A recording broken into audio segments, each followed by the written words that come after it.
다윗을 대신해 주의 종을 왕으로 삼으셨습니다. 그러나 아직 저는 나이가 어리고 어떻게 제 임무를 수행해야 할지 모릅니다. 주의 종이 여기 주께서 선택하신 백성들, 헤아릴 수 없을 만큼 많은 수의 큰 백성 가운데 있습니다. 그러니 주의 종에게 옳고 그름을 가려내는 마음을 주셔서 주의 백성들을 잘 다스리고 선악을 분별하게 해 주십시오. 누가 주의 이 많은 백성들을 다스릴 수 있겠습니까? 하나님께서는 솔로몬에게 단 한 가지만 구하라 그러지 않으셨죠. 내게 구하라. 내가 네게 무엇을 줄까라고만 하셨는데 솔로몬은 한 가지만을 구했습니다. 왕으로서의 직무를 하나님의 뜻대로 수행하는 데 필요한 분별의 지혜 한 가지를 구했죠. 하나님께서는 이를 기뻐하신 것입니다.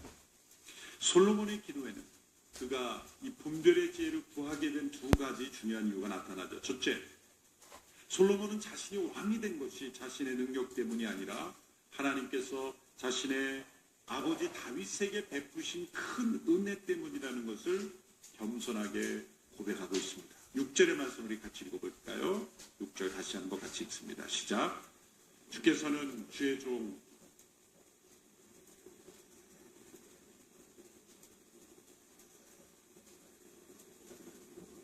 의롭고 정직했기 때문입니다. 또 계속해서 이 큰 은총을 베풀어 오늘과 같이 그 왕이 앉을 아들을 그에게 주셨습니다. 솔로몬은 자신의 왕이 된 것을 철저하게 아버지 다윗이 하나님 앞에 성실하고 정직함으로 인하여 그 아버지에게 베푼 은혜로 인하여 내가 왕이 됐다 라는 것을 겸손하게 고백하고 있는 것이죠. 아버지를 통한 하나님의 은혜, 과거의 선조들의 희생과 믿음과 헌신을 통해 받은 그 하나님의 은혜를 우리가 기억하지 못하면 하나님께서 지금 어떻게 우리의 삶을 인도하시는지 깨닫지 못하게 된 것이죠. 과거를 올바로 해석하지 못하면 현재를 분별할 수 없는 것입니다. 하나님께서 자신의 과거의 인생을 어떻게 인도하셨는가를 되돌아보며 감사하지 못하는 것은 현재 함께 하시는 하나님의 음성을 듣지 못합니다. 이런 의미에서 이 솔로몬은 참된 겸손의 지혜를 보여주는 것이죠. 두 번째, 솔로몬은 자신이 왕으로서 아직 판단력을 갖추지 못한 어린 사람이라는 것을 정직하게 인정합니다. 7절에서 9절 다시 한번 같이 읽겠습니다. 시작. 내 하나님 여호와여, 이제 주께서 제 아버지 다윗을 대신해 주의 종을 왕으로 삼으셨습니다. 그러나 아직 저는 나이가 어리고 어떻게 제 임무를 수행해야 할지 모릅니다. 주의 종이 여기 주께서 선택하신 백성들, 헤아릴 수 없을 만큼 많은 수의 큰 백성 가운데 있습니다. 그러니 주의 종에게 옳고 그름을 가려내는 마음을 주셔서 주의 백성들을 잘 다스리고 선악을 분별하게 해 주십시오. 누가 주의 이 많은 백성들을 다스릴 수 있겠습니까? 솔로몬은 자신을 주의 종이며 또한 어리다라고 표현하죠. 이때 그의 나이가 20대였을 것으로 추정합니다. 나이가 어릴 뿐만 아니라 왕으로서 리더십을 발휘하기에는 경험과 지혜가 부족하다는 것을 스스로 인정했습니다. 겸손의 출발은 하나님 앞에서 자신의 연약함, 부족함을 정직하게 인정하는 것입니다. 바로 솔로몬에게 이러한 마음이 있었습니다. 그는 자신의 있는 상황을 자기중심적으로 해석하지 않고 하나님께서 부르신 그 부르심 앞에 자신이 얼마나 부족한지를 겸손하게 정직하게 인정한 것입니다. 하나님께서는 이러한 솔로몬의 간구를 기뻐하신 것입니다. 아버지 다윗을 통한 하나님의 은혜에 대한 겸손, 그리고 자기 자신의 연약함과 부족함을 정직하게 인정하는 겸손의 기도. 하나님은 그의 간구를 기뻐하셨고 그가 단 한 가지 구한 분별의 지혜를 주신 것입니다. 10절에서 14절에 바로 하나님의 응답에 대한 말씀이죠. 제가 읽어보겠습니다. 솔로몬이 이렇게 구하자 주께서 기뻐하셨습니다. 그래서 하나님께서 그에게 말씀하셨습니다. 내가 이것을 구했구나. 너 자신을 위해 장수나 재산을 구하지 않고 내 원수들의 목숨도 구하지 않고 판결할 때 필요한 분별의 지혜를 구했으니 내가 네가 구한 대로 할 것이다. 내가 네게 지혜롭게 분별하는 마음을 줄 것이다. 전에도 너와 같은 사람이 없었고 이후에도 너와 같은 사람이 일어나지 않을 것이다. 또한 내가 구하지 않은 것, 곧 부와 명예도 내가 네게 주겠다. 그러면 내 평생의 왕들 가운데서 너와 같은 사람이 없을 것이다. 또 내가 만약 내 아버지 다윗이 한 것처럼 내 길을 걷고 내 규례와 명령을 지키면 내가 장수하게 될 것이다. 적어도 이 기도만큼은 솔로몬이 먼저 그 나라와 그의 의를 구한 것이라는 것입니다.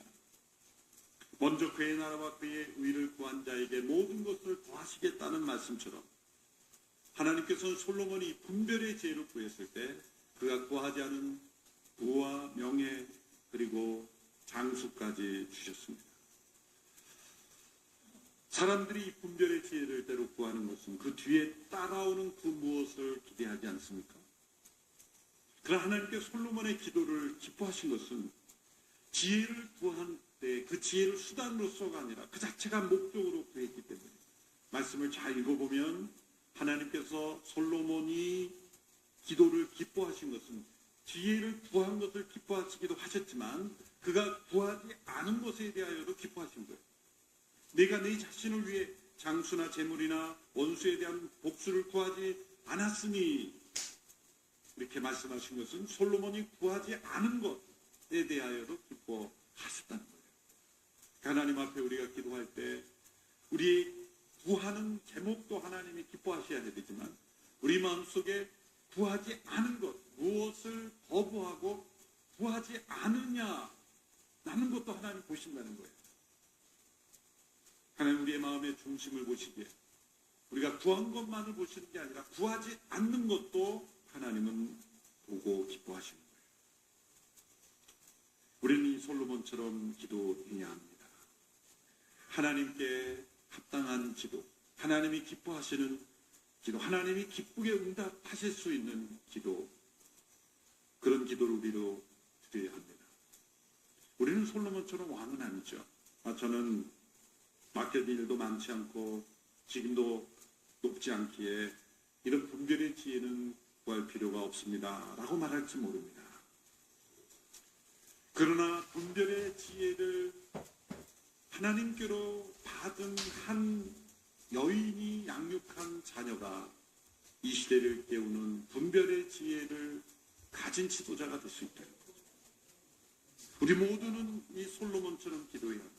우리가 왕은 아니지만 왕처럼 기도해야 합니다. 왜? 우리 모두 다 왕 같은 제사장들이 하나님의 나라의 사명을 받은 사람들이기 때문에 우리의 가정과 일터와 이 나라 민족에 필요한 이 분별의 지혜, 이 분별의 지혜를 우리 모두가 하나님께로부터 받아야 할 때입니다. 솔로몬이 이 같은 체험을 통해서 솔로몬의 잠언서에 보면 지혜가 얼마나 중요한지, 얼마나 좋은 것인지를 구절구절마다 말씀하더라. 한 구절만 읽어보겠습니다. 잠언 4장 7절 8절 한 목소리로 함께 읽겠습니다. 시작. 지혜가 무엇보다 중요하니 지혜를 얻어라.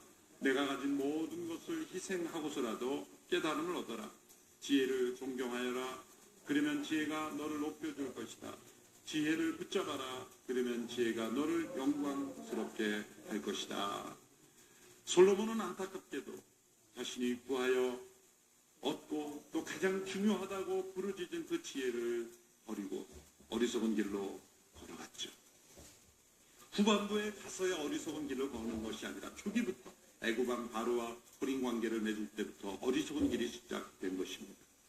솔로몬은 지혜를 붙잡아라. 자신은 그렇게 고백했지만 지혜를 붙잡지 못했습니다. 하나님께 주신 지혜를 버리고 돈과 성과 권력의 유혹을 이기지 못하여 자신만이 아니라 국가 전체를 패망의 길로 가게 했습니다. 솔로몬은 하나님께로부터 받은 이 탁월한 지혜, 부와 명예를 선물로 받았지만 하나님께로부터 받은 많은 선물들이, 축복들이 도리어 그를 망하게 했다는 거죠. 지혜의 근본은 하나님을 경외하는 것이기 때문입니다. 하나님을 경외하지 않은 자에게는 많은 것이 부어질수록 그것이 오히려 재앙이 되고 저주가 될 수 있습니다.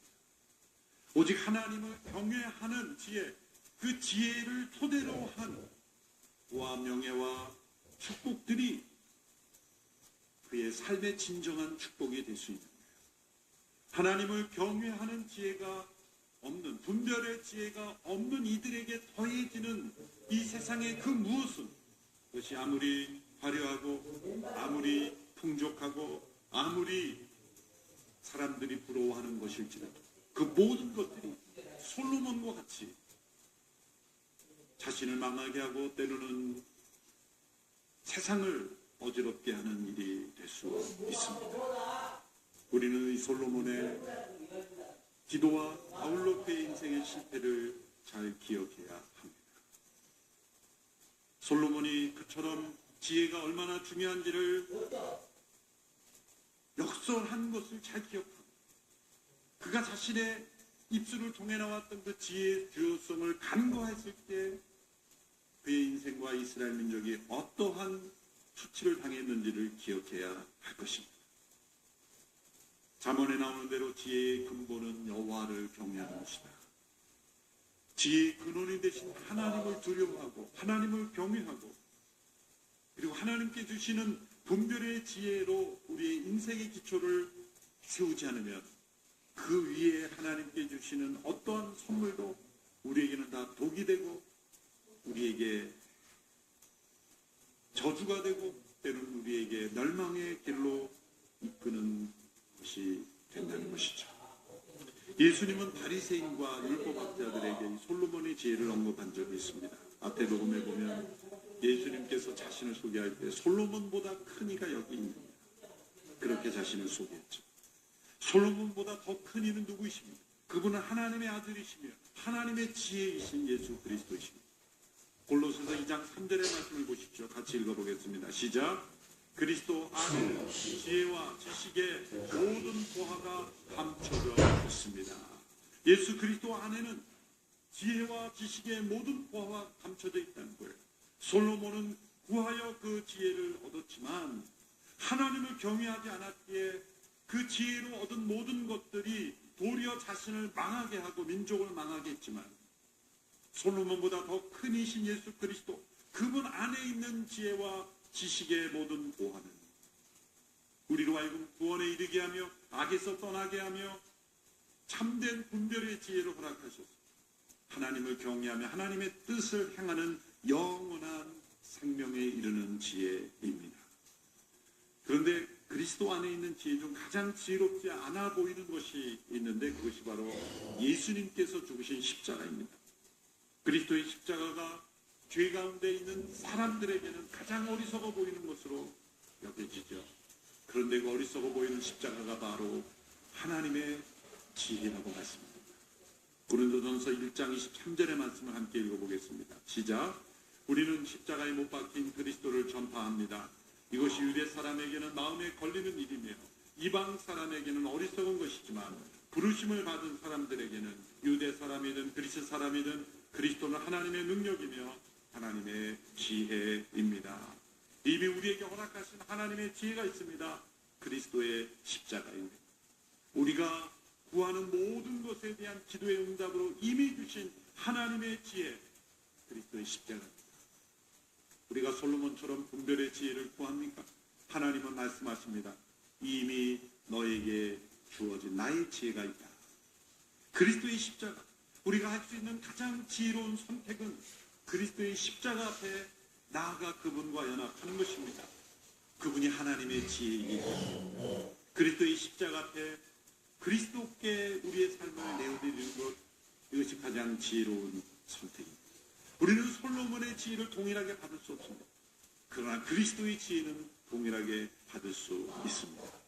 그것은 그리스도의 십자가 앞에 나아가 그리스도와 함께 죽고 함께 살아날 때 얻어지는 것입니다.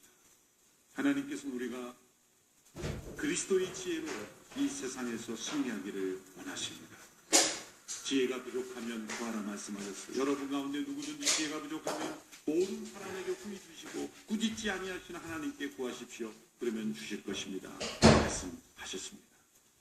우리의 진정한 지혜이신 하나님의 지혜이신 그리스도의 십자가를 붙잡고 솔로몬이 실패했던 그 실패가 우리에게 이루어지지 않게 되기를 원합니다. 솔로몬에게 주신 그 축복이 그에게 죄악의 도구로 바꾸어버리지 않도록 날마다 그리스도의 십자가 앞에 나아가 하나님의 지혜로 세상을 승리하는 저와 여러분이 되기를 원합니다. 기도하겠습니다. 솔로몬에게 주셨던 이 큰 축복이 영원한 축복이 되지 못한 실패를 보았습니다.